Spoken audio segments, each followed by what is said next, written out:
जिज्ञासु और रोमांच चाहने वाले 5 लोगों का एक समूह परित्यक्त अस्पताल में गया। एक समय की भव्य इमारत जो अब क्षय में डूबी हुई है, एक स्थानीय किंवदंती थी, जिसके बारे में अफवाह थी कि इसके पूर्व रोगियों की बेचैन आत्माएं प्रेतवाधित थीं।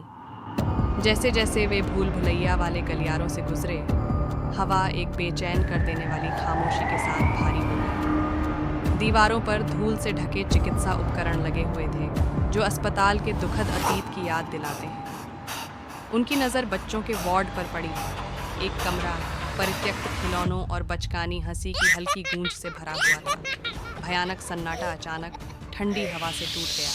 जैसे ही उन्होंने आगे खोजा, अंधेरे से एक छायादार आकृति उभर कर सामने आई। एक युवा लड़की, उसकी आंखों में दुख भरा हुआ, उनके सामने खड़ी थी। उसका वर्णक्रमीय रूप अस्पताल के दुखद इतिहास की याद दिलाने वाला था। एक समय जिज्ञासु रहने वाले किशोर अब डर से घिर गए थे। पूर्व रोगियों की वर्णक्रमीय आकृतियां दिखाई देने लगीं। उनकी शोकपूर्ण चीखें हॉल में गूंजने लगीं।